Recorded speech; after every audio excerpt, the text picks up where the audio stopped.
Okie dokie pokey.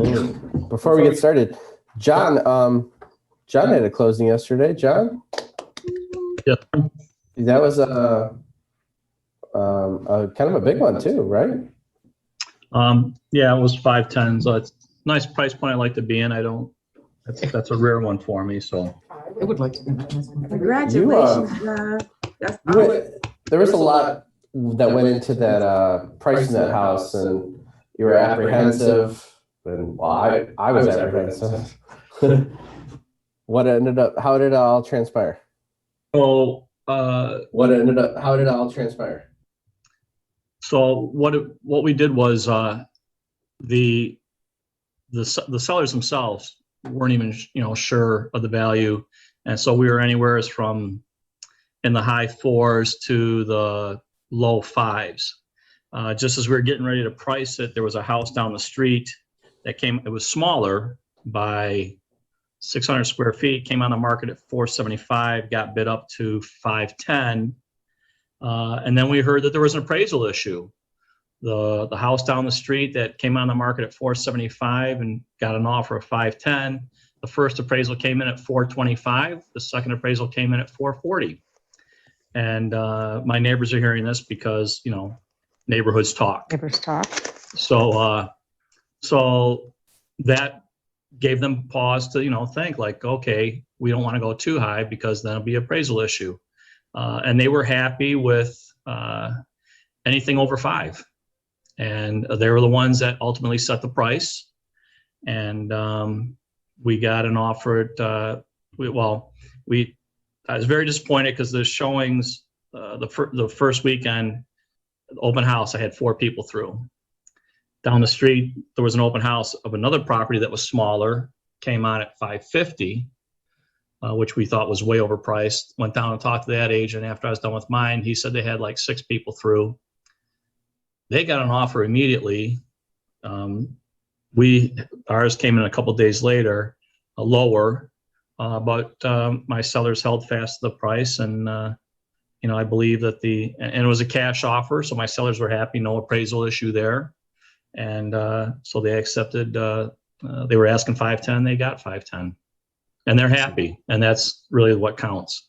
Amazing.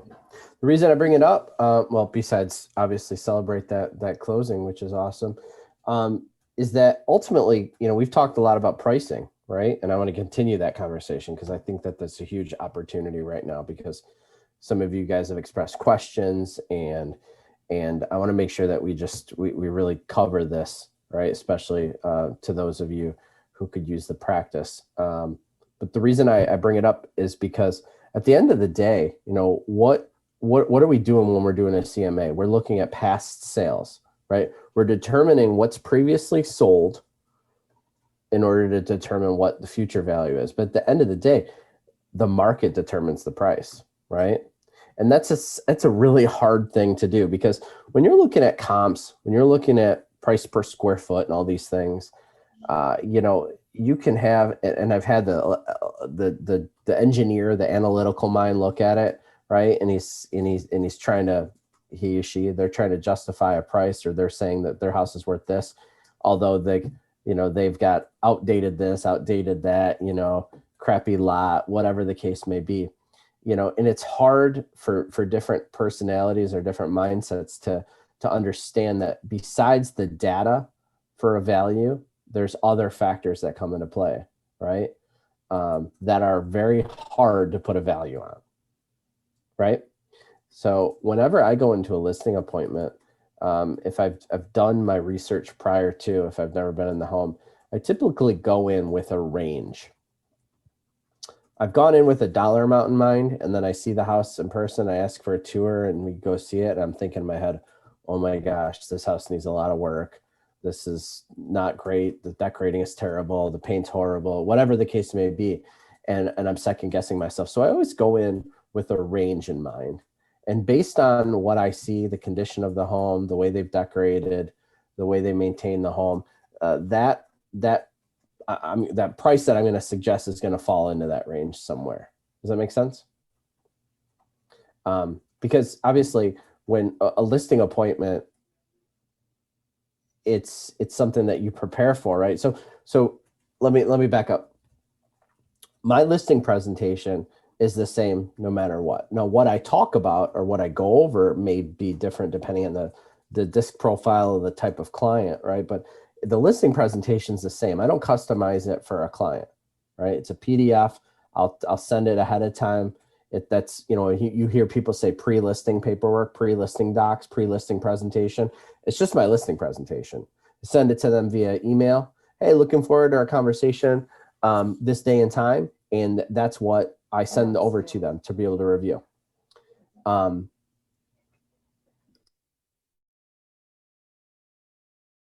So I send that to them ahead of time. The thing that I'm going to work on and present to them and go over and talk about a little bit more is the CMA.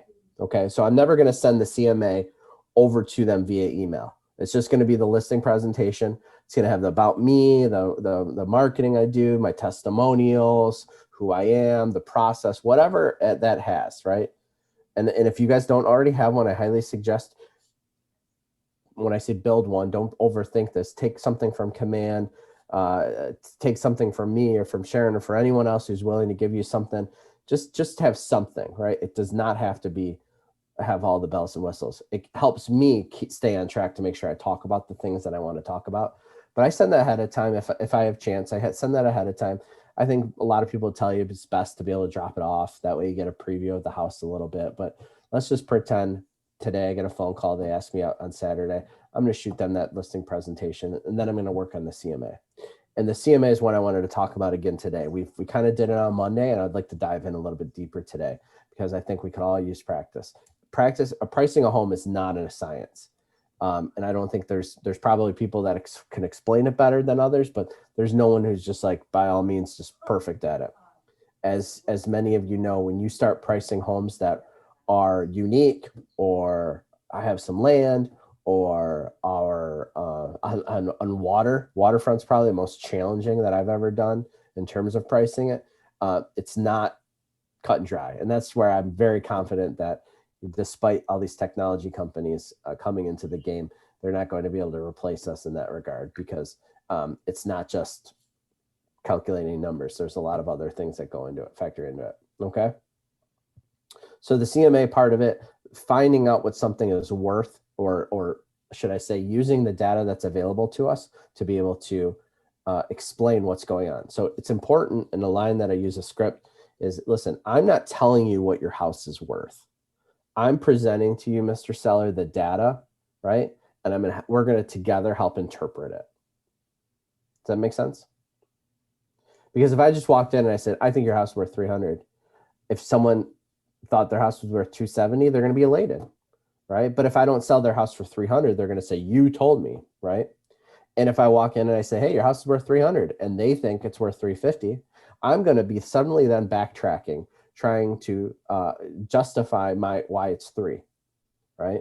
So it's much better to sit down, go over the comparable analysis, explain what's going on, asking them if they have questions, making sure that they understand it, and coming to that realization together, right? If you present 5 comps that are all around 300, and then they say, well, I think mine's 350, so I'm confused. We just went over 5 comparable homes that have all sold in the past 180 days that were average 300,000. Help me understand why you think your house is worth 350, right? So let's who's got Megan? Are you on with us? You're on, but I don't see your video on. I'm on with Okay. 2 children next to me, No. which is why I'm muted. No, you're good. I want to use your house as an example. Is that okay? Yeah. What's your address, Megan? 36557 Kingsbury, Kingsbury. Okay. I suspect, because Megan has debated selling or talked about selling, right? She's got number 3 on the way. They're going to be tight on space sooner than later, that she probably has a pretty good idea of what her house is worth, right? I'm sure she's done a CMA. She knows the market, just like many of you guys should know your area, know your neighborhood, right? She probably has a pretty good idea of what your house is worth. A lot better than me, right? I don't live in her area. I don't know her area. I don't sell a ton of houses in her area. But we're gonna go kind of do a CMA, and I'm gonna curious if my suggested price is in the realm of what she was expecting, knowing that she's an agent and she would know. Is that fair? Make sense? Okay. So I know, and I know she's got kids. I know she has 3 beds, attached 2-car garage, right? So if I didn't know these things, or if even if I did know these things, I'm going to make sure that I ask these questions during a pre-listing. What I mean by that, and there's some forms in there, in the coaching drive and stuff, but before I do a CMA, I need to know information about the home. And I've talked about this before, but if I go into PRD, you don't know definitively if all of that stuff is accurate. And if you spend a bunch of time doing a CMA and it turns out the information you have about that property is incorrect, you're going to be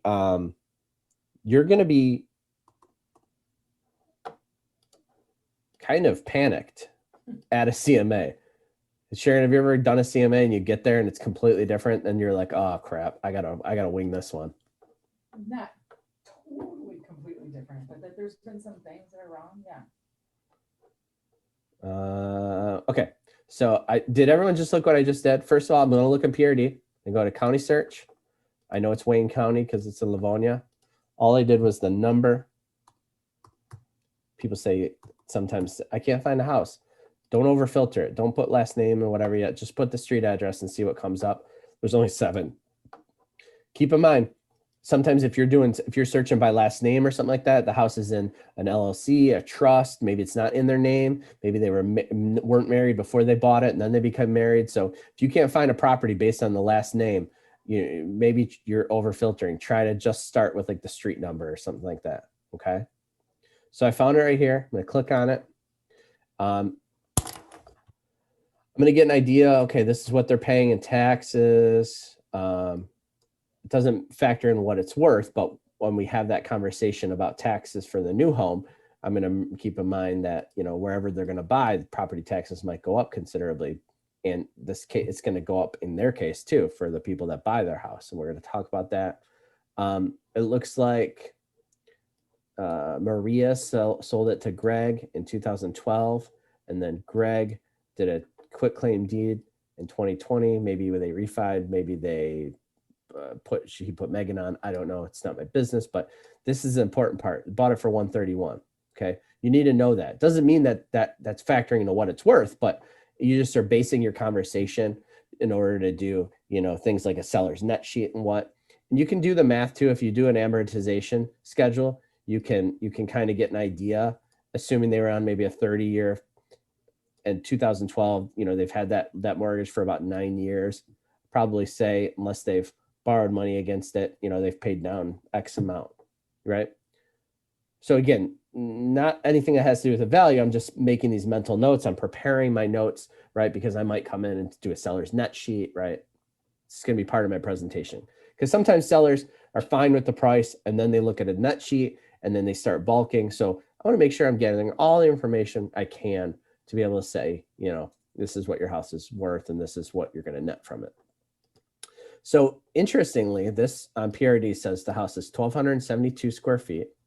It's a 1-story with a basement. It's on a 60 by 120 lot.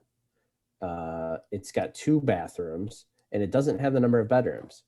So this is a perfect example of why I'm going to have this conversation. So, hey, Sharon, I'm excited to come out and see what your home on Saturday and tell you about what we can do to get it sold. Hey, before I come out, I want to make sure that I do a proper analysis to present to you what's currently on the market, what's pending, and what has recently sold. So can I ask you a few questions about your house? Sure. So I've looked on, this is going to be echoey, guys. Sorry, we're in the same room. I've looked on public records. I just want to verify. How many bedrooms does the house have? 3. 3. Okay. How many bathrooms? 2.5. 2.5. Awesome. And are the 2 main on the main level or in the basement? Actually, we have one on the main level, 1.5 on the main level, and we put a full in the basement. I really should be asking Megan these questions, but I'm just role playing. And does it have a garage? Yes, Is it attached or detached? attached. Okay. And again, all these things are so that when I go and I do the CMA, I have these accurate things. Do you have a basement? Yes. Is it finished? I don't know, Megan, is it finished? Yes, it is. Yes, it is. Megan, oh, so glad you could join us. Yes. It is finished. Awesome. Do you have a bedroom down there? Is this open space with storage? Yeah, open space with storage. Does it have a bathroom down there? No, it does not. No bathroom up there. Okay. So you've got 2 full baths on the main level. Correct. Awesome. Okay. Is one of those bathrooms a master? Yes.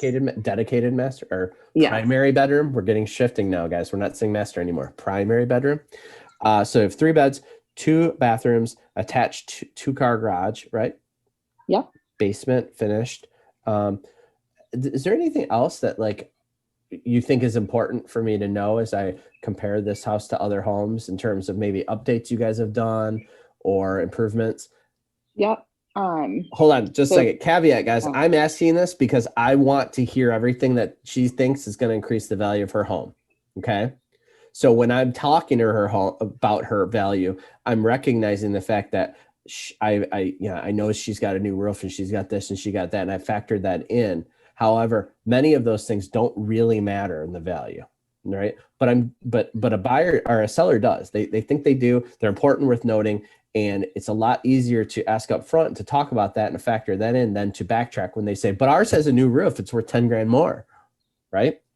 So I'm sorry, I cut you off. Go ahead with the updates and improvements that you guys Sure. have done. So since we moved in 9 years ago, we've literally redone everything. Okay, hold on one sec. Awesome. When you say everything, what particularly are you talking about?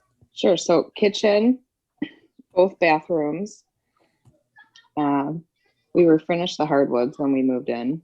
Yeah. We have painted the whole house. We finished the basement. We got a new garage door, a new roof, a new driveway. What about furnace and AC? Yep. We got those just 3 years ago, less than 3 years ago, both. What about hot water heater? Yep, that's new probably, well, 5 years ago, which I guess it's halfway through the life by now. Okay. But yeah, the only thing we haven't redone is we have a, sunroom on the back. Okay. We've done siding. We did all the landscaping. I would note that even though it's a small lot, it's relatively private because we have like 25-foot tall arborvitae along the back. Okay. Awesome. Yeah, I could get exact dates for you if you need on those dates. Yeah. It'd be good to have to share with potential buyers, but that's a great start. Let me ask you this. If you were to put yourself in the shoes of a buyer coming through your home, is there anything that you would critique about your property? I know it's a weird question to ask, but is there anything that you haven't done that you might, in the eyes of a buyer, say, this is something that I have to spend money on in the future? Not really. Our bathroom or our kitchen was redone before, white and gray was a thing. Okay. So So it has like wood tone cabinets. correct. Yeah. Got it. Okay. What about countertops in there? Are they granite? They're granite, quartz? but they're Okay. like a light tan. Okay. The dining room area has laminate flooring, which I don't love, but we never, we just have left it since we Got moved it. in. Got it. Guys, most people, it's not in their intuition to say anything negative about their house. So it's okay to ask questions about what would you improve? If you were staying there, what would you do? Right? That's a good question to be able to ask someone, which will reveal some of the negative parts about their house. Right? And again, does it affect value? Not necessarily, but you're making sure that you're just noting all of these things. And I think someone genuinely wants to talk about the home and for you to ask questions, right? If you just said, oh, it's a 3-bed, and then you say it's worth 200, but you've never even seen it, right? You never even asked me questions. It's important to make sure that you're noting these things. Awesome. So it sounds like it's pretty much been done top to bottom. Yeah. I mean, we're just considering selling because we need more space. I'd like a home office and I'd really like first floor laundry. Ah, wouldn't we all? So you have 3 bedrooms, you have 2 kids. Where's number 3 gonna go? Number 3 is going in the smallest, and then the girls are gonna get bunk beds in the other room. Are they excited about that? They are actually. I'm And not, then- but they are. And then where are you gonna work if you're working from home? From my bed. Oh, okay. Guys, I'm pointing out the pain here. Sounds like she's got a great house. And in this market, I know I'm gonna sell it, but it's not always like this. I've heard more times than I can count going into a listing appointment. They say, well, I don't have to sell. If they don't have the dollar amount, the price that they want or they think they want, I don't have to sell, right? So I'm finding out the pain points. Everybody has a why. In this case, right, a why to why they want to sell, right? They've got a 3rd baby on the way and 3 bedrooms and no home office, right? I'm trying to poke the I'm trying to determine the pain. So when we go over and we have a commission objection or a pricing objection, or we get a lowball offer, or we don't get any offers because we priced it too high, whatever the case may be, I'm going back to those things, and I'll go deeper with them on the listing presentation, but it's important to ask, right? And go, and it's okay to go deep with it. Don't just surface level say, oh, you want more space? Okay, great. Right? Make sense? Any other questions that you think that you guys have any of you asked or would think to ask that maybe we haven't covered, which would help me go to my CMA next? Nothing? Well, when would you address the fact, okay, we're going to be listing your house. Have they thought about who they're going to have help them buy a house, or do you not address it at that time? That's a good question, John. I think it's important to know. Yeah. If I'm doing, so I'm a big proponent of a consultation, right? Buyer consultation, listing presentation. If I am going to someone's home to speak with them about listing their home, I'm going to integrate parts of my buyer consultation with them. I'm not necessarily going to say, okay, let's switch pages, right? I'm going to talk about the process overall, especially when it has two factors in. But first and foremost, I'm trying to determine the value of their home, right? But then I'm going to ask them questions like, well, how much do you owe on it, right? What's it worth? And we're going to do a seller's net sheet. And I'm going to say, do you have, do you want to buy? Do you have the ability to buy before you sell? And if not, how we're going to talk about that process. So I'm going to integrate those two things together and talk about it. But it's a great question to ask. John, I mean, what if I went into a listing presentation, I talked about buying, and they were like, well, no, we're not buying. We're moving to Alabama. Oh, okay. You know what I mean? So yeah, great question. I would absolutely talk about that. And the question simply is, well, if I meet with you and the price is right and we choose to work together, where are you going to go next? It's an open-ended question. Where are you going to go next? Right? Well, we're going to stay in the area. Oh, okay. So you love the area, but it's just not the right house fit for you. Yeah. Okay. Awesome. Have you, and then I might not do it over the phone, but it's going to go over, have you started looking at homes, like getting a sense of what they know that's out there? I've had clients where I've helped them buy or sell a home, but another agent helped, the other transaction. That's okay too. I don't always get every one of them, but anyone else have any other questions that you might ask or that you think is relevant to this CMA? One thing that I just thought of, I'll mention in a second. Yours might be the same as mine, Matt. I was just going to bring up schools. Exactly. Right. If I know, especially like if I don't know the area, right, it doesn't make a huge change in terms of value most cases, but it may, right? So you're in Livonia. What school district are you within Livonia?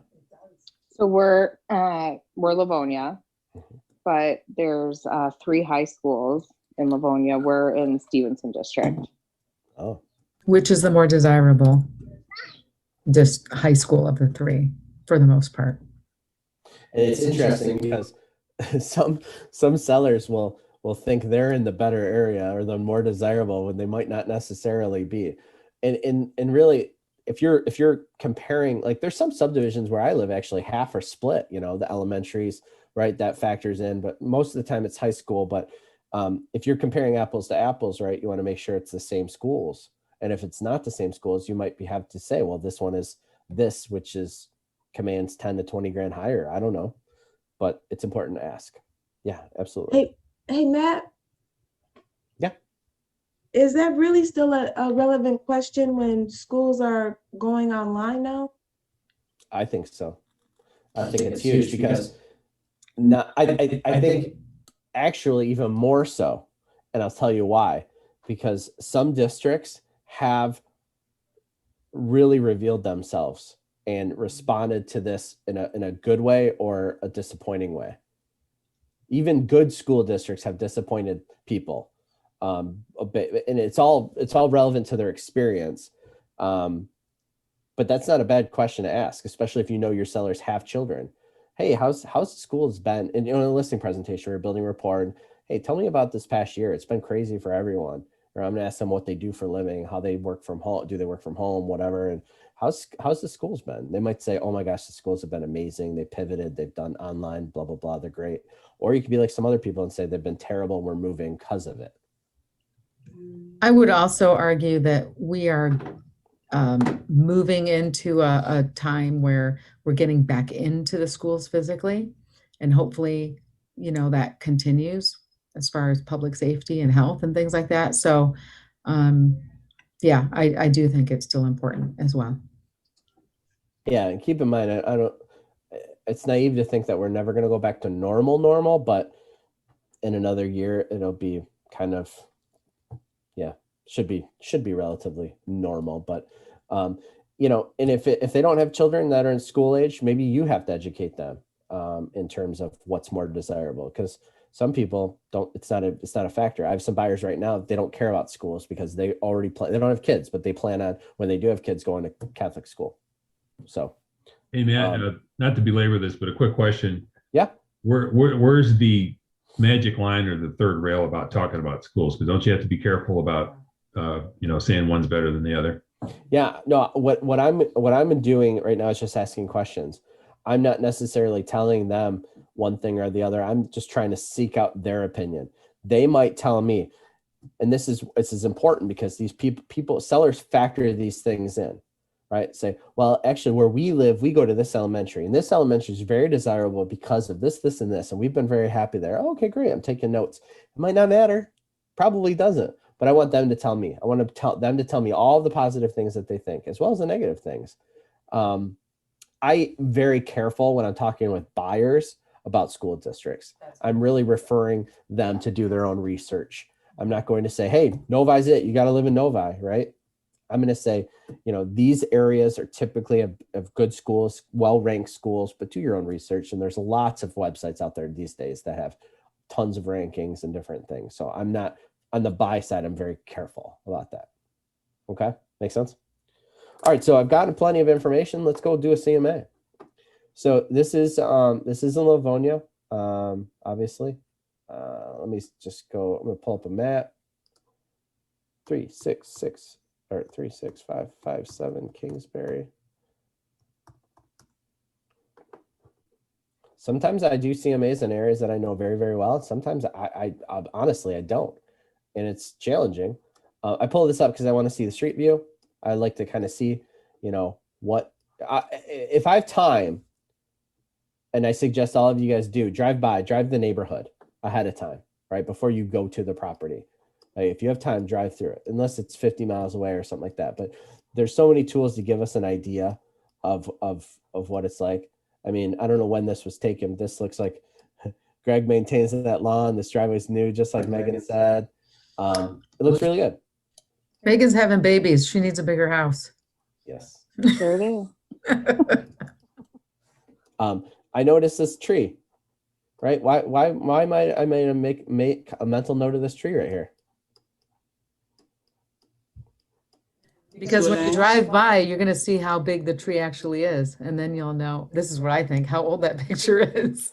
I'm also thinking if these trees are all big, but this one's small, maybe they recently had to take one down. Have they ever had the sewer line scoped? Is there any issues is that why the driveway needed replaced? Were roots getting there? I'm just trying to make some mental notes, guys. Observations for questions. But anyways, I like exploring the street view, but I'd like to drive through as well. Before I look at the comps, I'm going to be also, as if I drive through, looking for any FSBO signs, because FSBO signs are not typically going to come up in real comp, right? But I'd like to know, does anybody trying to sell their house by owner? So 5 in Levan, again, don't know much about this area, but I do know that it's on the north side of 96 and pretty good location, pretty close to most things. Laurel Park's right there, right? Or where's Laurel Park? All right, so 36557, let's do. So I'm going to go search, residential detail. I'm going to look at coming soon, active, contingent, and accepting backup offers. These are newer, they're probably a year old now, but I still consider these as actives and pendings, you know. CCS and accepting backup offers are basically the same as pending, in my opinion. I want to look at coming soon actives. Mr. Seller, I want to share with you information on 3 categories of homes. Homes that are currently on the market or coming soon, and that's our competition if we went on the market today. I want to look at homes that are under contract but have not closed yet. Those are properties that beat us to have a buyer. They beat us to the market and they beat us to have a contract. And then the most important are the solds. And the sold properties are the most important because those are going to be the properties that agents, buyers, and appraisers are going to use to justify our price. Solds are properties that agents, buyers, and appraisers are going to use to justify our price. Okay, so I'm going to present all of those 3. I'm going to separate residential because this is a single family home. Hey, Matt. Yeah. Quick question. Yep. For the pendings, you go back a whole year. You don't go back like just 60 days. And why is that? Here the thing is, mine defaults to 365. If you were to change that, I would find unless there's new construction, you're not going to find any pendings that are still pending that pended more than 45, 60 days ago. I may be wrong, but we'll look at them in a second. Because think about it, if a property goes pending, it's going to close or it's going to go back on the market in a realistic amount of time. If I select pending now, it's not going to show me any properties that have since gone sold, right? They've changed, so they're no longer pending. Does that make sense? So it's giving me a snapshot of houses that are pending right now. But you don't need to put a date range on any of the other ones. These you do not. Yeah. And I don't know about everyone else's. Mine defaults to 365. I don't typically go that far back, but I'm starting, look at it as kind of, I'm starting wide and I'm going to narrow down as we go in. So I'm just looking at that. First thing I might do is Livonia with Livonia schools. I might do a map search if I did that block, but for now we're just going to start Livonia with the Livonia schools. I might, if it's an area I'm unfamiliar with, I might look at the different school district maps to see where those outlines are. A lot of them are actually pretty decent, right? So you can kind of see, are we just on the cusp of this school district? Because I might not know. Again, you're going to do CMAs on plenty of areas that you're not familiar with. So you need to educate yourself. All right, so I'm just doing active, pending, sold, Livonia schools. There should probably be a crap ton of them. 1,735. All right, the first thing I'm just going to do is I'm just going to narrow this down to past 6 months. Okay. I don't think it's going to change anything with pending, but I'm going to do it anyway. All right. What are some of the things that you guys I might start doing right now? Because there's a ton of comps. What might I do? I'm just going to pull up the map real quick. It's going to show me everything, but what might you guys do at this point? Bedrooms. Or would you not narrow something down at this point? I would think you would narrow to getting close to square footage or bedrooms and bathrooms. Okay. Tell me more about that. So let me cut you off for a second. So what I only filtered up in my search was Livonia schools, right? And that was 800 and some odd. But Livonia is a big area, right? Isn't it? Yes. So maybe before I narrow it down, I go to the map and I try to narrow down her neighborhood, and I look. Where is it again? I'm sorry, Levan. The 6 in Levan, Yeah, right, north right here, of 5 Kingsbury. and Okay, yeah. so my point is, when I just did that, is there's tons of houses in Livonia, right? But there's also some that are right around her, right? That I want to make sure that I make a note of. Doesn't mean they're apples to apples comparison, but I do want to make sure I take a look at these before I filter them out. Does that make sense? Okay. And I don't want to sound like I'm contradictory, because if this is a colonial, is it a direct comp? No. And I think an appraiser would rather use a ranch that's over here than the colonial over here to make adjustments. But I still want to know. And one of the most important things that I've ever found in knowing what their neighbors have gone for is because ultimately the sellers always know. Sellers always know what neighborhoods houses went for, especially if it's on their street, right? Or they think they know, I should say. They don't always know, but they think they know because they drive by them. They see the signs. Okay, so before I filter over, I'm going to look at one street over, same street, end of the street, around the corner. This was 310 for a 3-bed, 1-bath, 1,800 square foot. So hers was what, 1,200? So this is arguably a little bit bigger. This one right here, 259, 1,449, 3-bed, 2-bath. Okay, good comp, probably attached 2-car garage, a little bit larger, 259. 318, looks like a buy or a colonial, 1,889 square foot, another bedroom, 318. This one around the corner, 2-bed, 2-bath, 1,395 for 275. Wow. Okay, so what kind of basis can I base just on these 4 comps? Are we at 300 probably on the value of her house? Probably under 300, right? This one's considerably larger, even though it has 1 less bath. It's sold for 310, right? This At one, least for a list price. yeah, exactly. This one's 318, right? I didn't get it. Granted, this came in 6 months ago because I haven't filtered data or anything like that, but I'm getting an idea. What I'm trying to do in my mind is find out what that range, right? That range.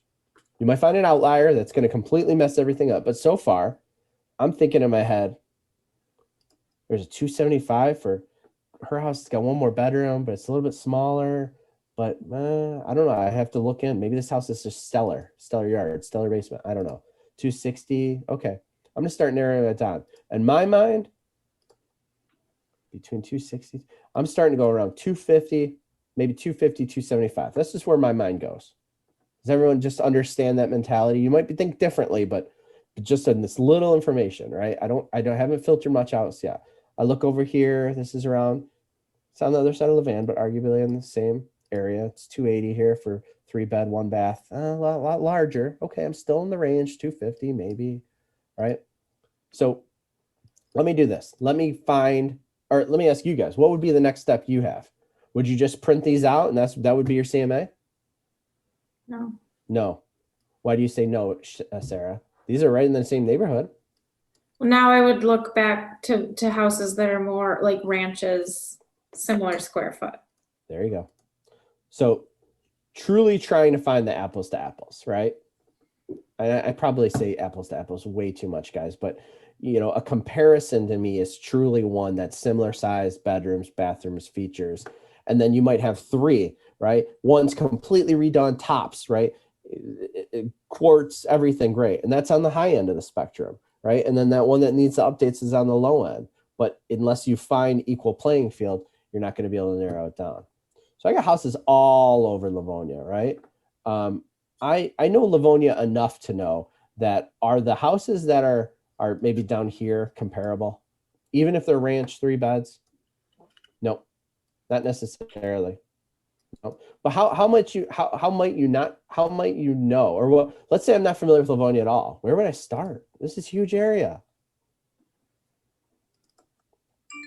Well, normally, wouldn't you start at least within a 5-mile radius of your subject property if you don't know nothing about the neighborhood? Well, 5 miles is huge. in this regard. So let me ask you this. Do you guys think that we have enough comps here? Yeah. I in a perfect world, my CMA is going to have 5 actives, 5 pendings, 5 solds of super similar homes, right? That's in a perfect world, I think. So I don't need to go farther out than Livonia. In fact, I need to narrow it down within Livonia, right? So I'm going to take a page out of what Sarah said. I'm going to start narrowing it down. So let me go back to criteria. What might be the first criteria that I would narrow down to? Because right now, single family homes for sale in Livonia. That's it.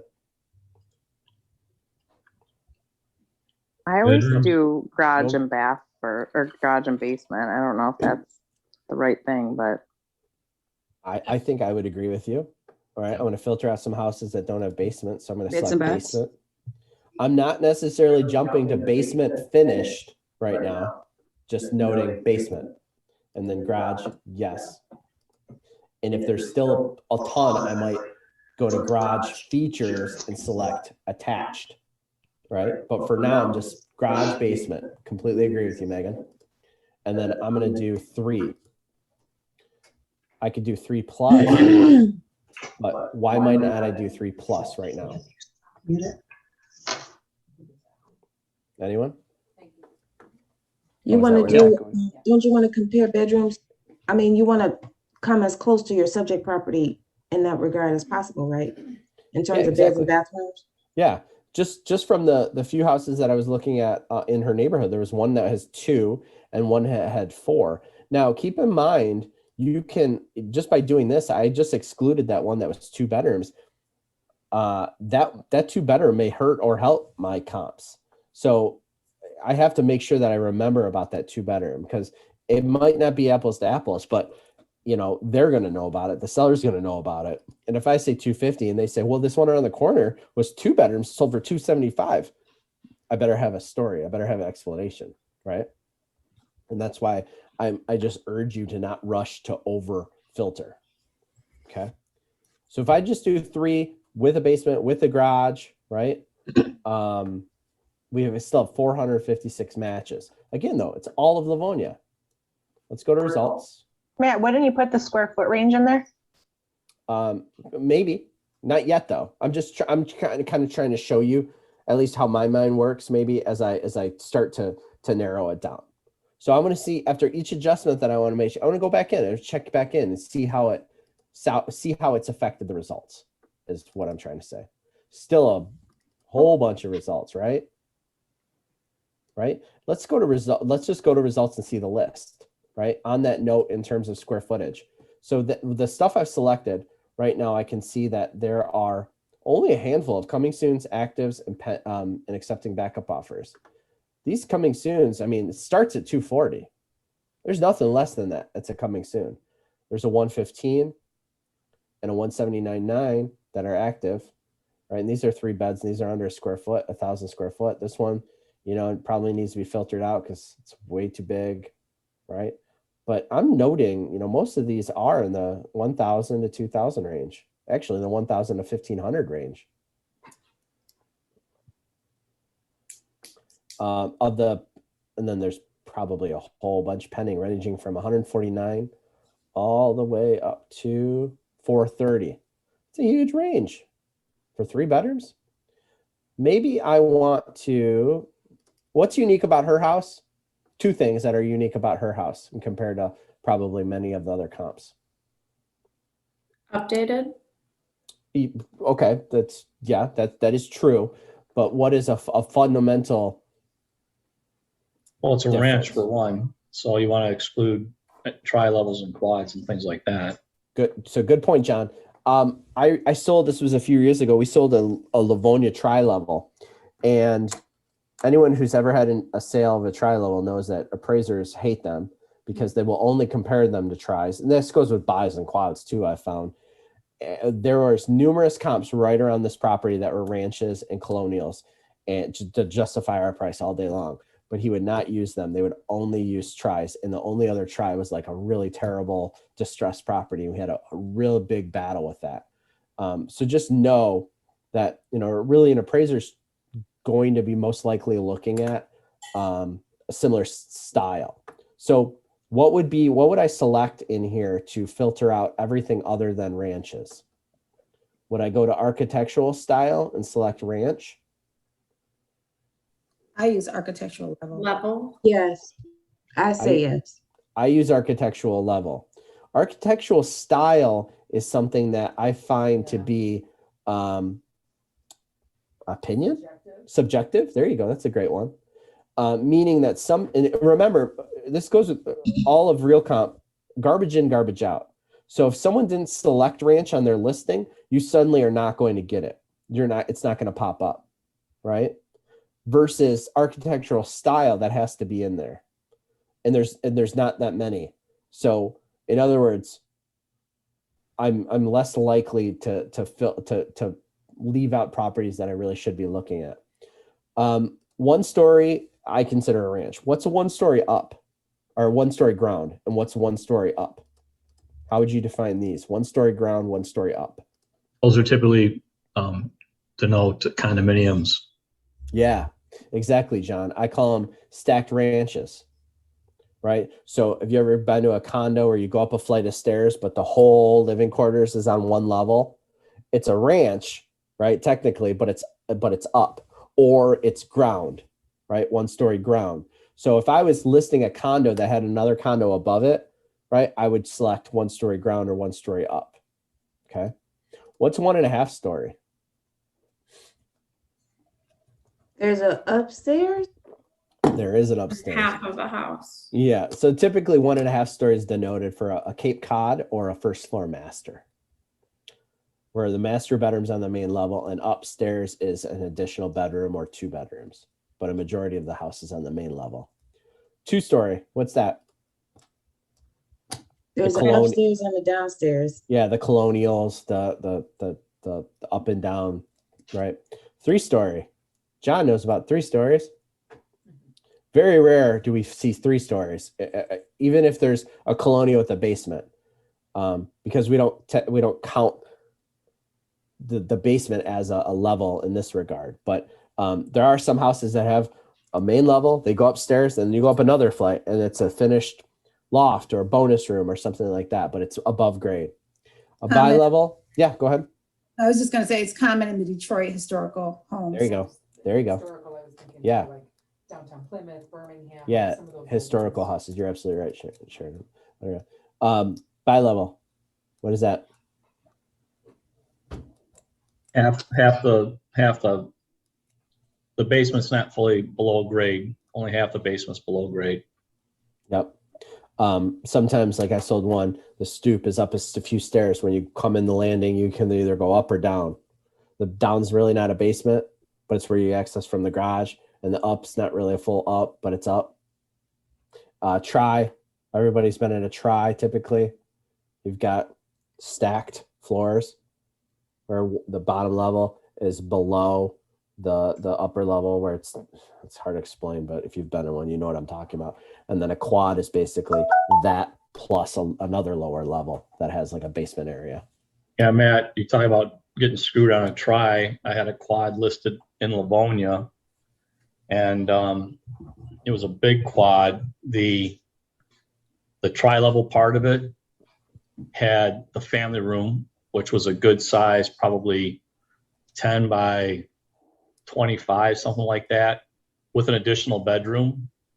And they didn't count it? Didn't count that at all. I mean, and there was a door to the garage from that level. They didn't, there was windows, door to the garage from that level. They did not count it when we got the appraisal. I was representing the seller when we got the appraisal.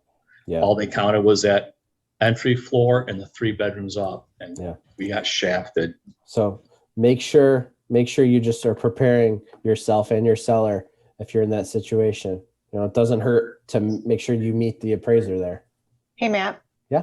So with bi-levels and tri-levels, you said like half the basement is above grade.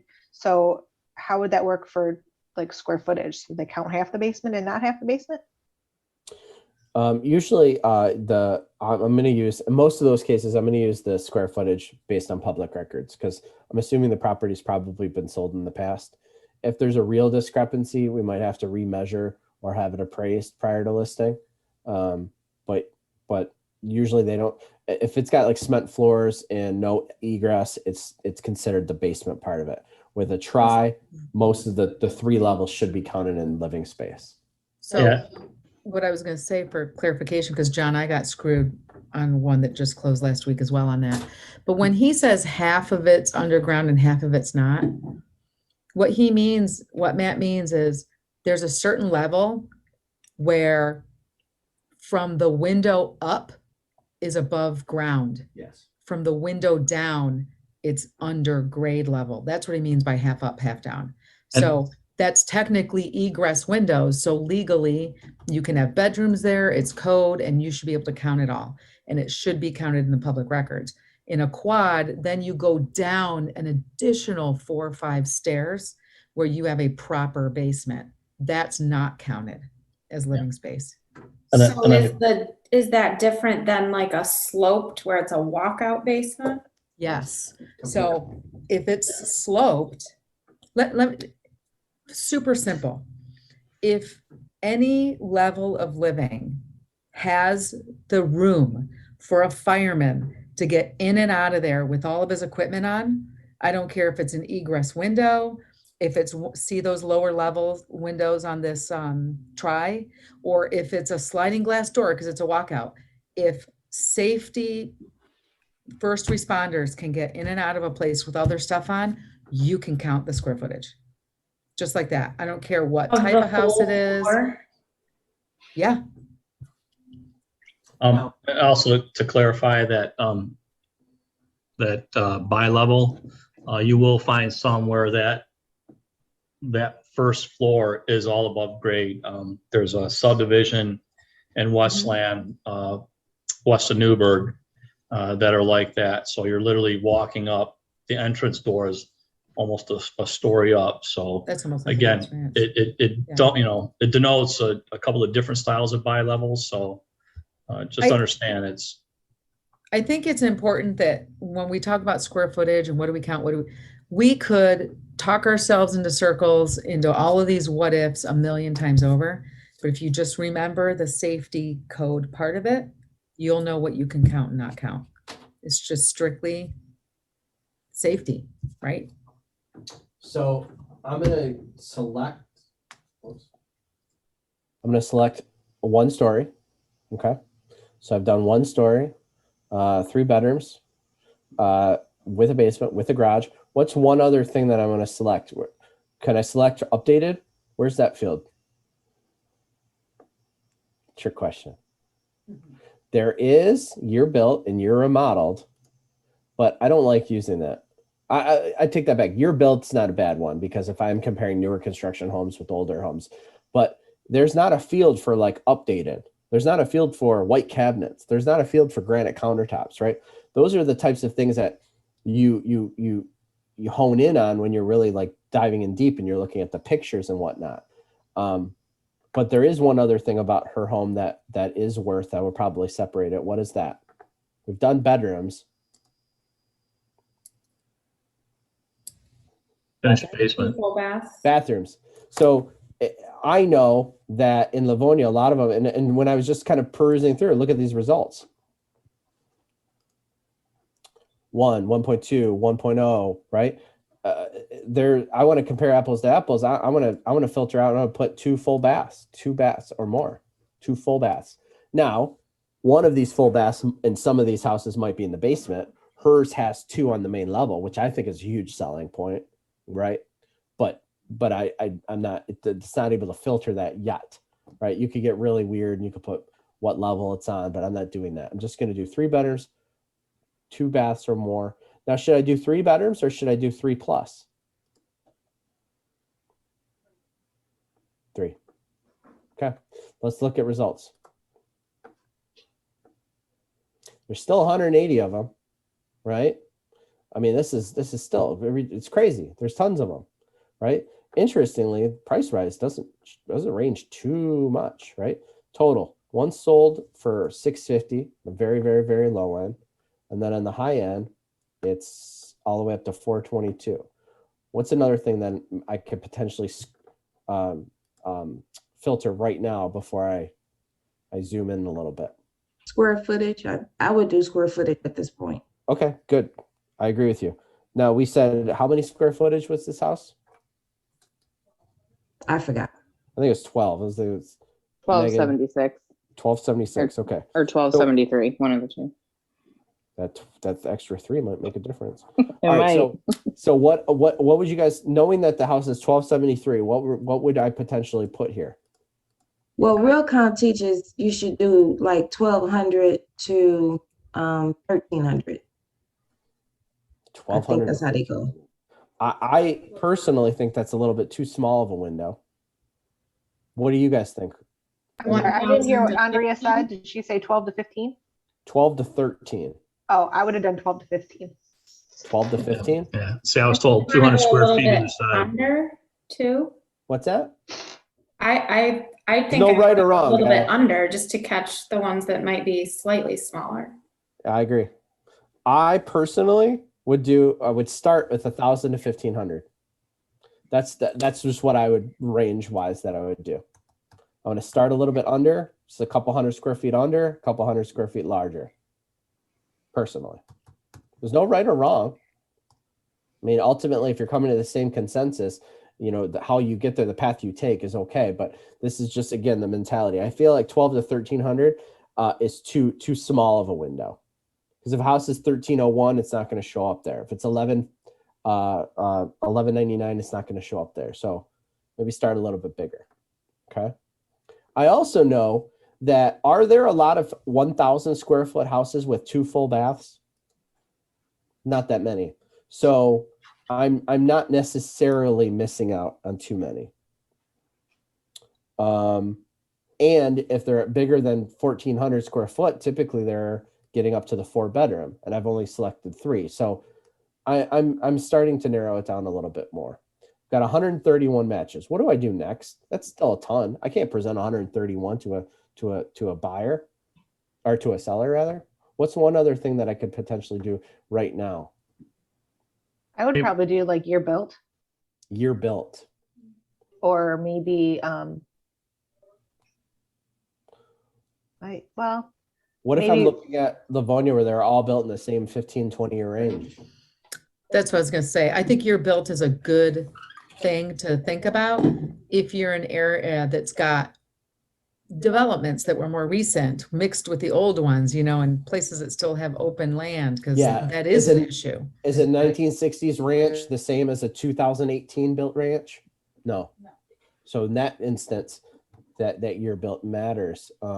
In this case, I'm not going to select year built as a way to narrow it down. Here's a caveat for you. Yeah. If I was just looking at the PRD and I had based a CMA on the listed year built, I just went and looked at a ranch in Livonia. The PRD and even Livonia's own tax assessor's information has the house built in 1985. I walked in. This was not a 1985 built house. It was built probably in the late 50s, early 60s. So if I would have based everything on 85 around that time, I'd be completely off. So Yeah. I'd be a little cautious on the year built unless you've actually seen the house beforehand and have an idea. Yeah, I'd agree with you. Maybe that was the year they did some major work, remodeled it, pulled permits, something like that. You never know. So I'm reluctant on that a little bit. There's one other thing though that is unique about her house, knowing what I know about the area, that I might select. The finished basement. No. Good thought, but not what I was thinking. does year remodeled matter? Nope. Although, again, we are going to look at those kinds of interior features, because if there's a house that's exactly like hers but completely outdated, it's going to be different. But I'm not going to put that. I'm not necessarily going to put that in. The only reason I'm not going to put that in is because most agents don't put that in to their listing. And this is only going to filter out based on what information in, garbage in, garbage out. So I don't want to put that in there because I don't want to miss out on houses where they just didn't do that. Can anybody think of what it is? Does it have Attached- anything to do with a new attached. driveway? Attached garage. Hmm. Do you think attached garage matters? Do you think knowing anybody in the area, many homes that are detached versus attached? So, okay, so I thought we had already done that, but you had just selected garage. We had just selected garage, right? We had just Okay. selected, did it have a garage or not, right? And what's selecting garage attached going to do as well, without doing it on purpose, but it's inevitably going to do it. How do you need a larger yard, a wider yard with a 2-car attached garage versus a 2-car detached garage, right? So is it going to, by default, if I select attached garage, going to give me the type of lots that this is, or maybe even larger? Where am I going to find attached garage? Where am I going to select that? Your additional features. Yeah. Garage features, right? Right? No, am I mistaken? Yeah, oh, there you go, right there. Attached, yep. So garage features attached. It's the only one I'm going to select. 49. I've got 49. Okay, again, this is all of Livonia. So I'm doing good. I'm doing good here, right? At this point, and I know we're at 12 o'clock already, gosh. There's not many active, there's not many pending, there's a whole bunch sold. They range from 191 to 335. Can I go into a listing appointment and say, Megan, Greg, your house is worth somewhere in the range of $200,000 to $335,000. Right, let's go with 335. Is that a little too? Yeah, let's go with 335, man. That sounds great. And I'll list that, and then I'll sit forever because that's way overpriced. You need to do a little bit more narrowing down. However, I'm thinking in my head, what's the chunky middle? 235, 245, 250, maybe 270s, maybe. Keep in mind, these are bigger than hers. So I'm good with my initial gut. Remember I told you when I just started looking at a few of the neighborhood comps, 250, 260, right? So at this point, I'm going to go on map. I'm going to go on map because I haven't done anything. I know that these are outliers over here. These are outliers down there. I'm going to try to maybe narrow it down a little bit to the general proximity of where her house is, right? So I'm going to select this, draw a rectangle. It works really easy when you have square roads. And I'm just going to do this. I'm going to filter out those. And I'm going to basically just highlighting on these that are in there. Maybe I'm too small, maybe I'm too short, but I just want to do that and look at it. I'm going to go back to results. It gives me 16. I feel pretty good about this. I feel pretty good about 16. What is the realization that I'm coming up with immediately once I did that based on what I'm showing here? Remember, we selected coming soon, active, accepting backup offers, and CCS. What is Hey, Matt, yeah, I have a question. yep. When you were saying earlier, which made a lot of sense, you wanted to select the coming soons, the actives, and And I still have those in my criteria, but they're not showing up here. Why aren't they showing up here? because they're not in the map radius that you chose. Well, yeah, there's just none. There's There's only not- one yeah. house for sale. Yeah, there's just not any. And what do I gather from that? Sorry, Andrea, am I leading you right down the right path, or did I just cut you off? Because what I'm saying by this is I've included those in my search, but none of them are in here. So what kind of generalizations can I make about what I'm doing right now? Or in other words, what does that tell you? There's no, That their house should sell pretty quickly? well, maybe, but it still has to be priced right. But there's very little competition. If I went on the market right now, there's one active home that fits that criteria in that general area right now. Okay, got you. And no coming soons and no pendings, right? So pendings are important because pendings are what? Determiners or future sales, right? They just Yeah. haven't closed yet. So when you're looking at pendings, you got to be careful because you could say, well, it sold in 3 days. Safe to say it probably sold for at or above asking, but we don't know yet. In this case, pretty much all I have is solds here, and one house that went active today. And on a pending, that one's pending, you price your house, that one closes in the meantime before you have your appraisal, it's affecting it, right? It suddenly will be a comp. Yes, absolutely. And that's why I always tell when I go on a listing appointment, especially if we're not listing for a few weeks or a month, we're going to keep an eye on these pendings because when they close, ultimately they are going to affect us, good or bad, right? And if I go into a listing appointment, I might call the agent ahead of time that has those pendings and say, hey, can you tell me what you went under contract with? Do you know when it's going to be closing, right? I'm going to try to gather whatever information I can. But based on the little search we've done, the area that I've narrowed it down with, the criteria that we've set, I've got no competition, right? So I'm just looking at solds here, and the solds have been between 246 and 335, right? And these are both 1,500. So maybe at this point, I'm just going to filter out, and I'm just going to do up to 1,400. I didn't have to do that, but I just want to. Those, without even looking at them, those are probably anomalies, right? So I've really narrowed it down between 255 and 302. Yeah, John?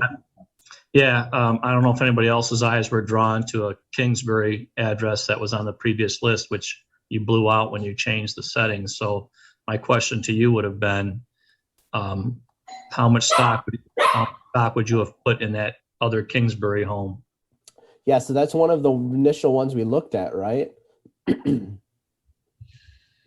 missed that then if you had already done that. No, at the beginning we looked at that, and that is a valid comment. I mean, you bring that up and that is valid because it is a 3-bedroom. It's larger. It's 3-bed, 2-bath ranch, attached garage, finished basement. Yep. 259. I have a comment. I don't know if you want the comment now or if you want me to save it about that house. No, I want you to save it. Okay. All right. So maybe don't do what I just did with the square footage, right? But this is where I'm going to start looking at them like in depth, right? So I'm going to go to summary, or I'm going to whatever view you want, and I'm going to start looking at them, and I'm going to go in and I'm going to look at photos. I'm going to look at description, right? Okay, this one's dated. It's nice though. You know, I'm diving into each of these and I'm trying to determine based on what I know about the home, is it apples to apples? Now, one thing that I noted by this one, we selected garage, but we didn't select what? Attached. We did select attached, but we didn't select what? 2-car. 2-car. So I just shaved off 3 comps by selecting 2-car. Be careful because sometimes there's 2.5 car, 1.5 car, whatever. But if you're truly trying to narrow it down, you should compare apples to apples, especially if you're talking about 3-car neighborhood, you know. So I've got 210, 250, 257, 258, 259, 265, 268, 270, 275, 275, 302. So these are starting to get a little bit newer, right? Same square footage.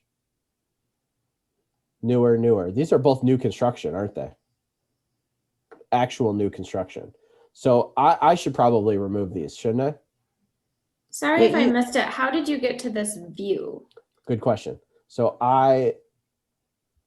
where it has the display, I like the grid line single view when I'm just kind of comparing them.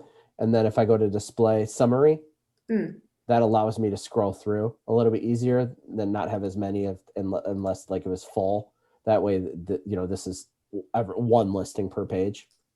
So I like doing the summary. Okay, thanks. So if I want to select these 2 and remove these from my list, I can check each of them.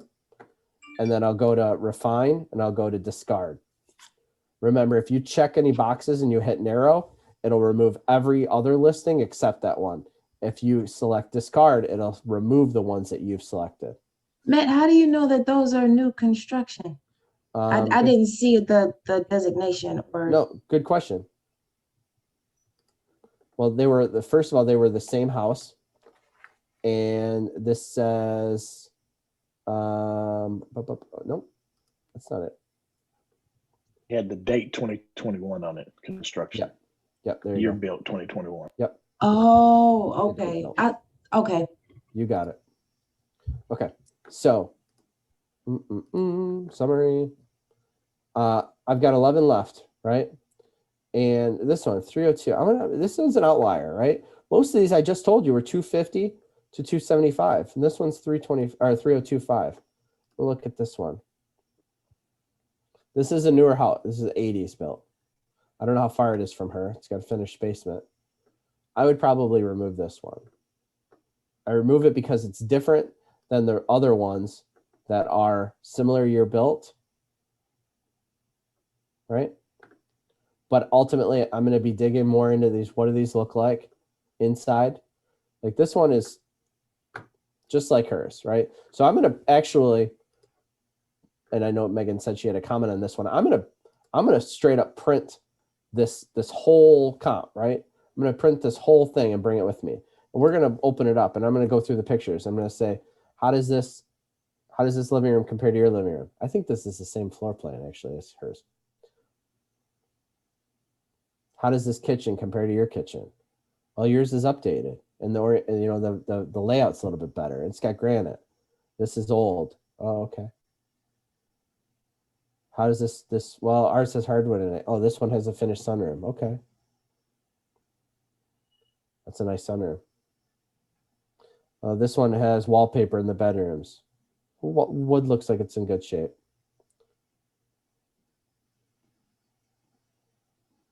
This one has dated bathrooms. Our subject has all updated bathrooms. This one has a finished basement, but it's older. I don't know what hers looks like, but let's pretend it's refreshed, it's newer, right? So in other words, I know if it's 259.9, ours is going to probably be that or more, right? Because we've got, if we were comparing apples to apples, our house has some updates. Now, how much more? 50 grand more? I don't think necessarily. And this is where it comes into sellers think that because they've pumped money into a home, it's automatically worth that much more. That's not the case always. You're still limited by the neighborhood. You're still limited by the comps. What was the comment you were going to make about this one, Meg? So you're right. It is the exact same layout as my house. What's making their square footage bigger is they're counting the sunroom, which I haven't been in that sunroom, so I don't know if it has, a wall furnace or whatever. But just by looking at pictures, I wouldn't say it's finished to the same, quality or whatever the verbiage is of the rest of the house. And I thought that's what you had to do to have it actually count as square footage. Yeah, it's a tricky one because I guess maybe that could be a wall furnace right there. Yeah, I can't tell what that is, but if a place is if it's heated and cooled, if it's four seasoned, I consider it square footage. If it's just an add-on or whatever, I wouldn't. But then again, I mean, that's the thing, guys. Square footage, you put whatever you want. There's no like negative repercussions to like putting, that's why when sometimes it's like source of square footage, owner, like the owner could be like, oh, it's 1,500. All right. right. It's up to the buyer's agent and the buyer to verify. So you notice I haven't really focused on price per square foot. I haven't done anything in that regard, right? I'm just looking at comparable homes. What I'm going to do though is go back to the grid single view. I'm going to use, this is going to be my CMA, right? I'm going to select this. This is just, again, how I do it. I'm going to select this, or I'm going to take these MLSs. I think if you take individual MLS numbers, you can put them in like Cloud CMA and stuff, or you can just do this. Actions, CMA. There's lots of different views, different pages you can include in it. I like doing the map. Then I like doing the summary. Matt, I'm sorry. Can you go? I was writing notes. Can you go back after you selected all? What did you choose? Yep. So I just select all the ones I want to include in the CMA. Then I go to under actions. You have actions refined, save carts. You have actions, CMA. This is the building block to the CMA. I don't touch half of these, so don't let this overwhelm you. The first one, most important one, is the pages. What pages do you want in that CMA and what order do you want them in? I like the map and I select it first so it's at the top, but you can also rearrange the pages. Then I like selecting the summary. And then I always like the pro report. But there's all these different ones. You can include all of these, whatever you want. You select them and it shows up here. Then you can change the order if you want or delete them. So mess around, see what you like. What's the pro report? Pro report just, I'll show you. It just gives you more details about them rather than just the list. Okay. But then I'm also going to do the full not the full CMA, the full listing for one that was like really comparable to her house that I want to dive into the photos. I'm going to bring the full listing, either have it pulled up, saved as a PDF on my computer that we can go through. So if I don't have Wi-Fi, I won't be stressed, or print it out so we can go through it. Right? Because inevitably, what is the seller going to say? Well, I've seen that house. They have an outdated kitchen, right? If you've got it, it's like, yeah, let's look at that. Let's see how it compares to yours, right? This is particularly important when the comps are a lot higher than theirs, are a lot nicer than theirs. And they think their house is worth the same. And you're saying, look at this kitchen. It's completely updated. How's this compare to yours? And they're like, well, it's a lot better. Yeah, it's a lot better, right? You're proving a point kind of with it. So from subject, you can actually pull up and you can compare the listing if you want. Comparables. That's all of them that I previously selected. If you decided you want to change it up or change the order, you could do that. The map's going to just show you where they are. And if you selected subject property, it's going to show you where your subject property is. In other words, the house that you're trying to comp. Right now, the system doesn't know I'm comping a house because I haven't selected a subject property. And then adjustments. I haven't done anything about this. I don't know anything. I'm not an appraiser. I'd be careful with these adjustments. If you're a professional appraiser, there's different things that you can make adjustments for. I mean, but I don't jump into that. I'm not an appraiser and I don't know what I'm doing. I do know that a 4-bedroom is worth more in theory than a 3. I don't know how much that adjustment is. I don't mess around with this. Not to say you can't learn, become an expert. That'd be awesome, but I don't. Then I'm going to go to finish. I could take a photo of the property and I could put it here. I could put my logo. I could put something if I wanted to. I can email that CMA. I like just viewing it and then it pulls it up as a PDF and then I'll email that PDF. That way I can attach it. Click view. It's going to generate the CMA. It's a PDF, pops up. If I don't like it, I can close out of it and I can go back in. I can change the order of those pages. I can change the comps. I can do anything like that. And then just hit generate CMA and it'll pop up something brand new. But that CMA layout is going to show me the map. So I'm going to say, hey, Mr. Seller, these are the comparables that I've gone through. Yes, there's other homes that have sold around here. But what I tried to do through this analysis is compare homes that are similar to yours. What did I mean by that? Well, I was trying to compare homes that were between, 3 bedrooms or higher, 2 bedrooms or 2 full baths or more, between 1,100 and 1,500 square feet. It's showing me this, but I didn't put that as parameters, but it is showing me the range. Then we're going to go over them. We're going to go over the actives, pendings, solds. There is no pendings, and there's only one active, but I'm going to go over that. I'm going to talk about that price per square foot. I'm going to talk about that beds, baths, particularly the solds. What I'm going to try to do is talk about this. I'm going to look at the square footage range. For the most part, they're within the 180, 190 square footage. There's a few anomalies. There's a few outliers. But I have seen the inside of Megan's house, and it's impeccable. And she has a lot of updates. There's some things that matter to buyers, some things that don't matter to buyers.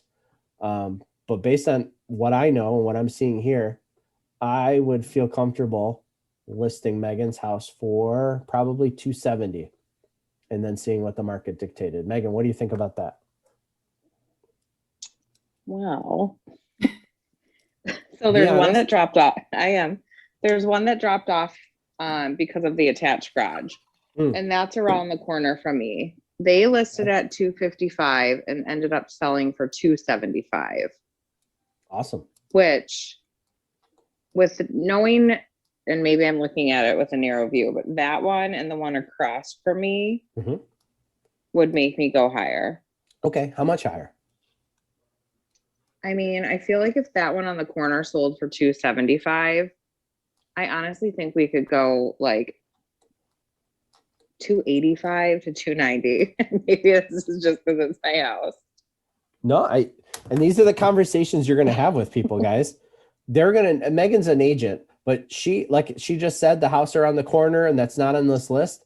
That's many sellers would know that and would bring that up and would say it's not on your list, and you better be prepared. Well, Megan, I hear what you're saying. It's probably not on this list because it was filtered out due to a feature or lack of features that it has. What's that address? Let me look it up. Oh, I can see here it probably wasn't included in this search because it didn't have an attached garage. How much value does an attached garage bring? Depends. I think it's really hard to put a dollar amount on it. I think most people would say an attached garage is more desirable, but it's not necessarily worth the definitive dollar amount. You've got other things about your home in addition to the updates, such as the roof, the furnace, the hot water tank. I mean, your house is absolutely move-in ready, and those things, carry a lot of weight, especially for young families or first-time buyers. The biggest mistake you can make in this market right now is pricing a house too high initially. What I mean by that is, remember I told you earlier that the sold properties are the ones that our buyers, agents, and appraisers are going to use to justify your price. Okay. What I mean by that is, our properties, our subject square foot is actually lower on the lower end of this. Now, it doesn't mean it's on the lower end price wise, but we would be looking at a premium in terms of price per square foot. At $285,000, 1,273 square feet, you're looking at $223 a square foot. What do you know about $23 a square foot, Megan? And I only see two on there that are higher than that. Yeah. Everything else is lower. Exactly. Now, we might very well get $223 a square foot or even more. But what we don't want, especially in this market, is to start our price too high and to maybe be dealing with one buyer who's interested.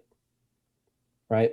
What I would rather do, does it make sense? Good. What I would rather do, and I want to get you 285. And in fact, I think we could probably get that or maybe even more. I don't know. There's nothing else on the market. This market's crazy.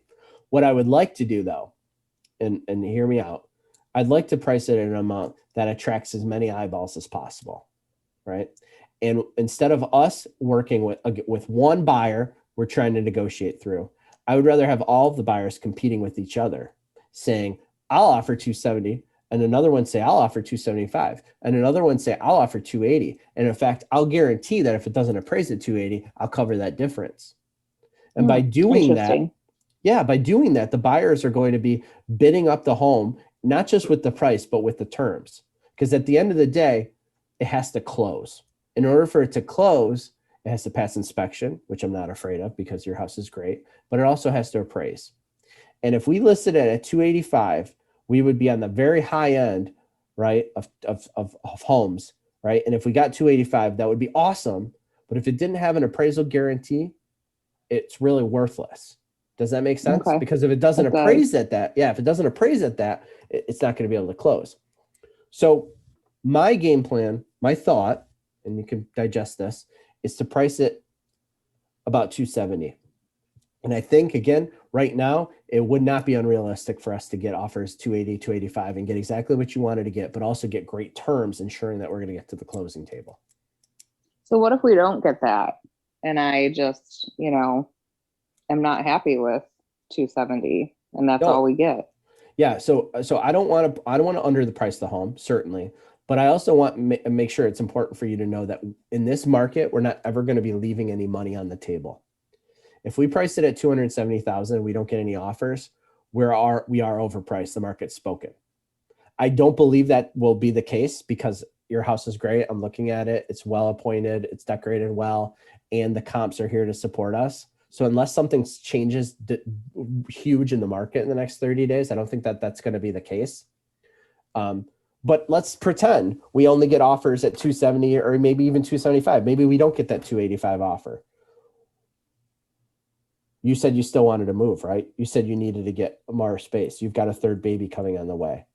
Do you have time to wait the next 5-7 years for this real estate cyclical nature to go back to another peak? Wow. Is that how long it usually is? Yeah. How old will your oldest daughter be in 7 years? 12. I'm getting so stupid, but this is the point, guys. You're using the Y that you found out early to focus on to get to close, right? To get that price. And what Megan's saying to me, that's real. It's real. You know, 6 months ago, she would have probably said, hey, if we get 250, we'd be elated. And now it's like this, you know, especially when you see a neighbor selling, right? So you're going to have these conversations. And I will assure you, if you're not confident. Would you factor in what? Yeah, go ahead, Marcia. Can you hear me? Yep, I can Would hear you you. factor in what is important to the client, whether it's price or time? Yes. However, right now, if a property doesn't sell in 14 days, it's probably good. I don't want to say it's not going to sell. It certainly will, but you only have one shot to make a great first impression right now. And if you come out of the gate too high, you're going to be chasing the market, and there's nothing more detrimental that you could do right now. If you price it right, you are going to get, and you do the marketing, and you do the photos, and you do the staging. It's a kind of a home run right now, in my opinion. Does all that make sense? Angela, you had your hand up.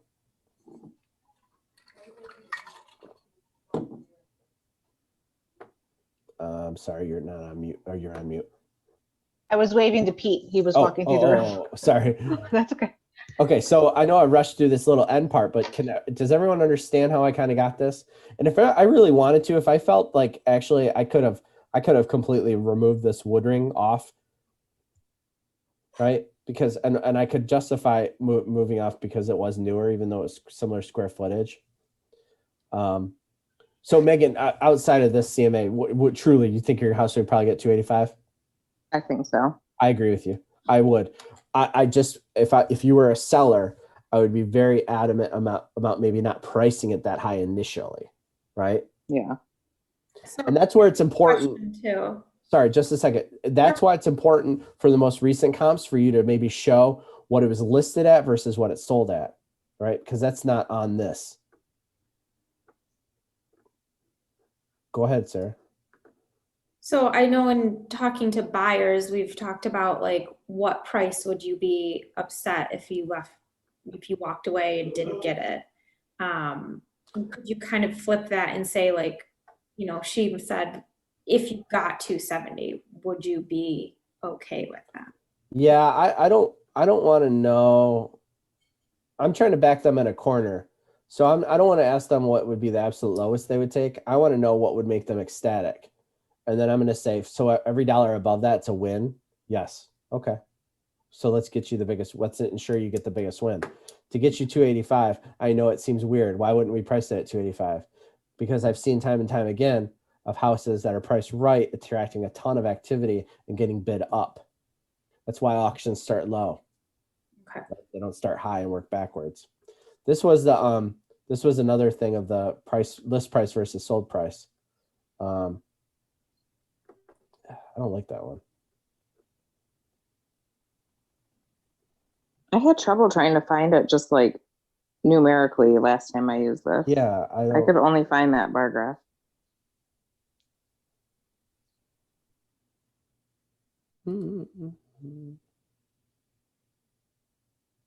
This is where, I mean, do one of the, and you can save these, by the way, and you rename them. Just mess around with this. That way you're just more comfortable. There's a whole bunch of crap that you can put in here. I don't even dabble with. Hey, Matt. Yeah. I'd like to share a situation and then ask you for your feedback, because this fits right along with what you were just talking about with Megan in terms of the seller's perception and what really is going on in the market. Yeah, sure. So the same seller that has been having cold feet, he expressed to me that when you say seller that has cold feet, tell me more. Well, I posted it the other day on the group page. Okay. I've been working with a seller who inherited property from his grandfather, and he's the executor of the estate. So he's trying to liquidate the real estate. And each time I've gone to him with either an executable contract or listing paperwork to sign to list the homes, he's been hesitant to sign with me. Okay. And so I was left a bit discouraged, but I'm, still pressing on and just still cultivating the relationship. Okay. He expressed to me that in attempting to hire a probate attorney, the probate attorney was really adamant about using her realtor. So her realtor went out and did her own assessment of the properties and told my seller that she felt the property should be listed at 20,000.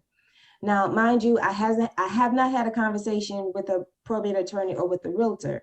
So I can only assume or presume why the realtor would make that comment in light of the fact that I went to the seller and I suggested that he should start at 45,000 and sell his property for 45.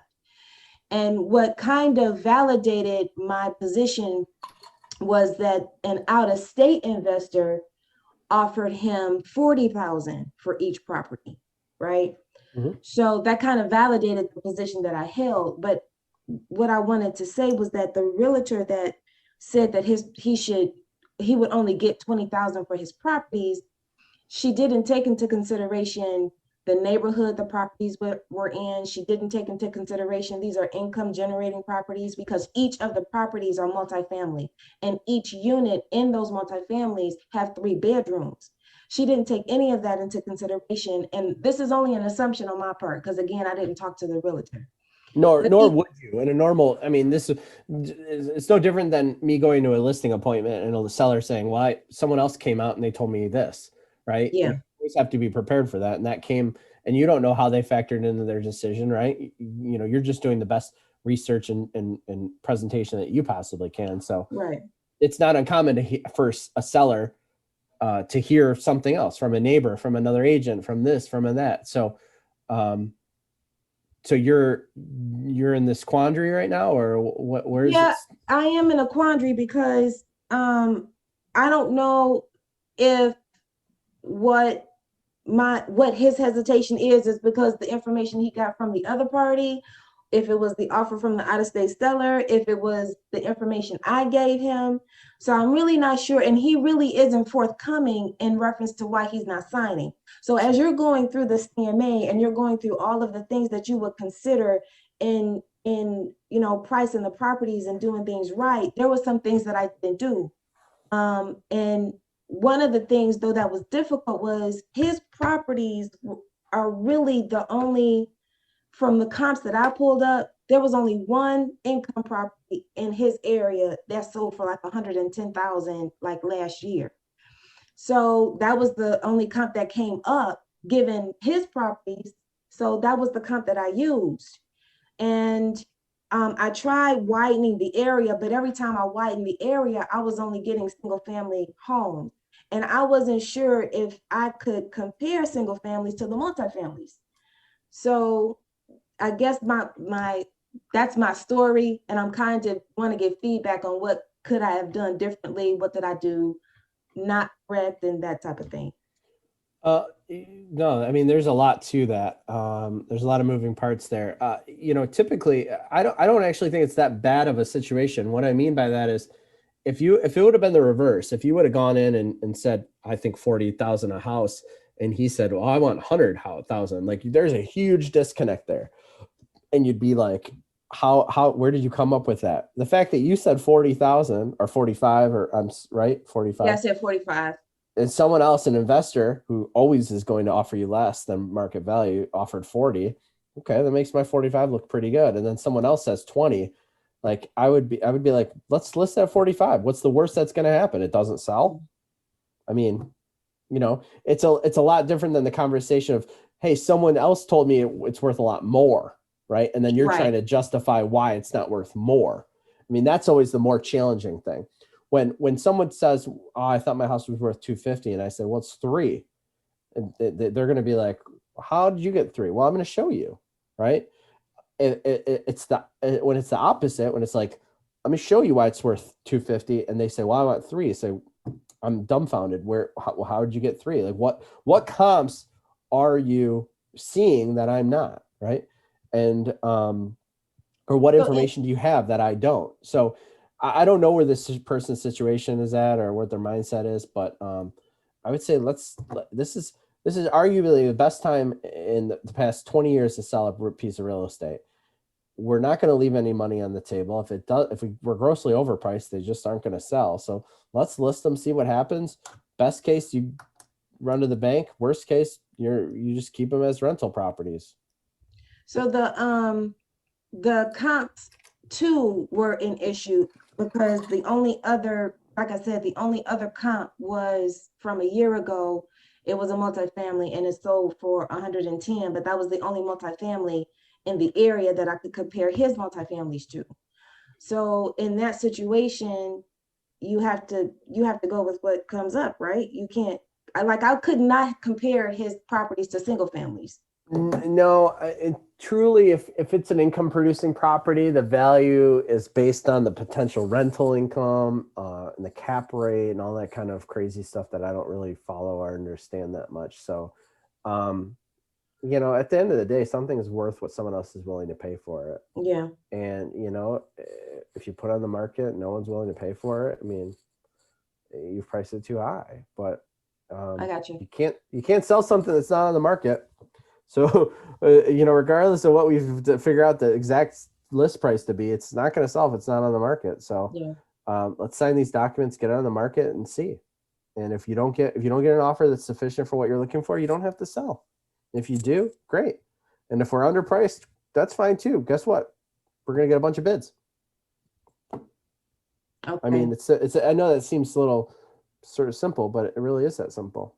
Yeah, and I think too, the probate thing is a big issue to him too.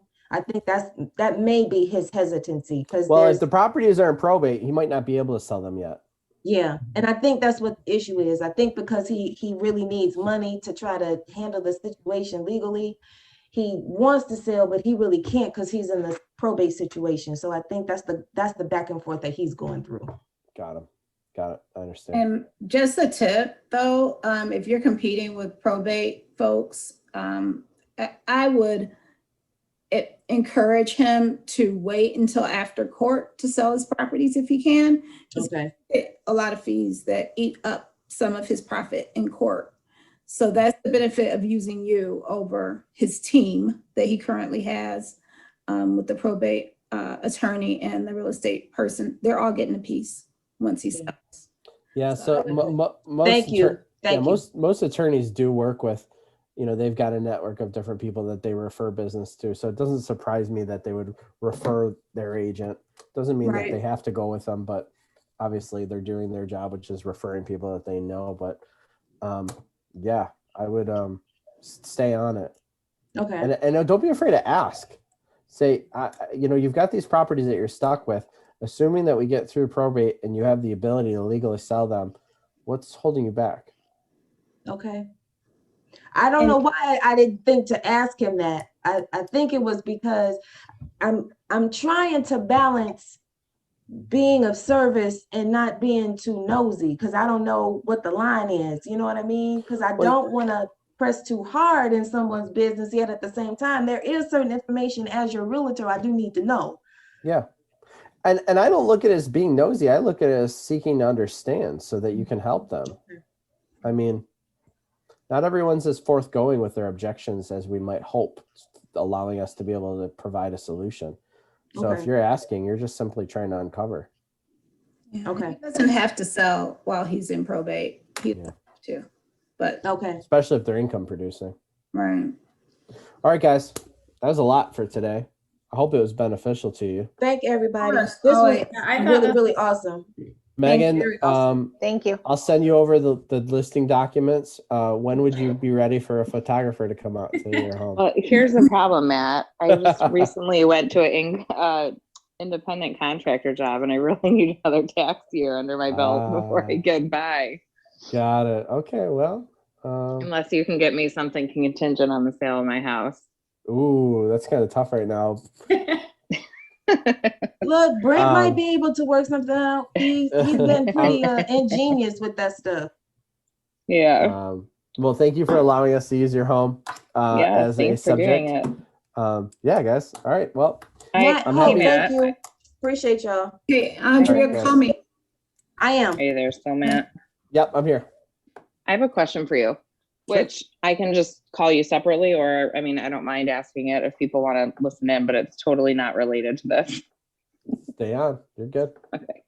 So it's actually one of the houses that was a comp for mine. It's 15617 Shady Side. 15617. So this is with my, yep, with that blue ranch at 5 in Farmington. Yeah. So this originally went up at 199. I put an offer in full price with my VA clients, like the first day I went out with them. We didn't get it. The listing agent came back to me after the inspection because there were some things that came up, nothing like earth shattering. The roof was older and the HVAC and hot water heater than they thought. And there was some exterior wood that would need to be replaced. It was decaying. So whatever, long story short, she said they were first time home buyers. Their parents came to the inspection with them, freaked them out. So they backed out. Came back to us, said, I think they'd take 190. I went to my clients. They didn't want to go in again. So we didn't. Now it hits the market again today. My client just texted me this morning. At this point, we've looked at over 70 houses and put in 8 offers and haven't gotten any of them. Reminder that they're VA. Did you see the listing description? Yes. Home is being sold as is. I'm curious what the items were. The things that came up on that inspection. Yeah. So she didn't get the inspection report from the buyer's agent because he told her, well, I don't want to send you the whole report because then you'd have to disclose it. Sure. But what was at least verbally relayed to her was that roof, HVAC, hot water heater were older than they thought. There was exterior wood decay, and that there was some minor electrical things such as missing GFIs, which is, you know, typical, and double tapped circuits. Okay. So that's at least the info she got and relayed to me. Okay. So now, right, it goes up again. Now it's up at 210. And you can see in the comments, I haven't called her yet. It says buyer did not perform. So I don't know if that's just because of financing. But she says we have this current FHA appraisal for 225. Which I know that's different, right? I don't think they could transfer that to a VA. I don't think it can be transferred to a VA, no. But if they have an FHA appraisal, that means they have an FHA report, which means that there's items that need to be fixed.